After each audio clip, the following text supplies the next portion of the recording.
Broker, new Korean film out in theaters, directed by Hirokazu Koreeda, whose previous work includes Shoplifters, which I quite enjoyed.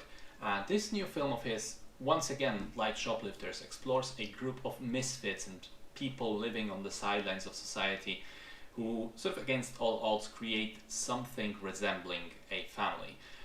The plot starts with a young woman handing over her infant child in the middle of the night to a window of life. What she doesn't know is that there are baby brokers employed there, people who will occasionally illegally take that child, erase any record of it, and sell it on the black market. And that's exactly what happens with her child. They take it away and keep it at their place. And when she tries to come back a few days later, she manages to eventually find those baby brokers. And it turns out they're not any sort of mafia, but rather two broke guys from broken families who run this operation as a sort of side hustle to their laundry place. And they claim that what they're doing isn't purely for profit and purely evil. They're saving children from spending their lives in orphanages by finding families for them. So she ends up entering into an agreement with them to help sell the baby in exchange for a cut of the money. And they all end up hopping on into this shitty old van and going on a road trip across Korea, trying to find a good family for the kid. Meanwhile, the police are on their trail, hoping to catch them red-handed, and the baby's father's family is also interested in retrieving it. So, after the first couple of minutes, I thought to myself, okay, this is going to be heavy. Child trafficking, murder, prostitution, orphanages, broken families. Those are not easy topics to explore. But then the film showed its true face, which was that in all of this melancholia and inherent sadness, which is still present, it manages to find kindness and an endearing sort of optimism. The characters are all incredibly likable, and their growing relationships are heartwarming to watch, and they are really at the core of the film.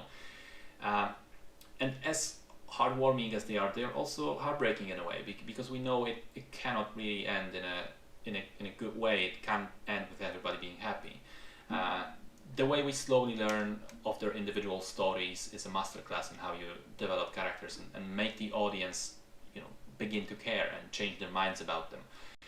It's funny and irreverent, which it desperately needed to be in order to break away from the otherwise depressing picture of people being put in difficult or even impossible situations when it comes to their life situation and families.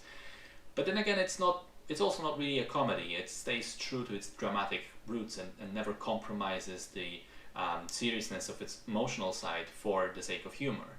In terms of the tone, it's a brilliant mix, really.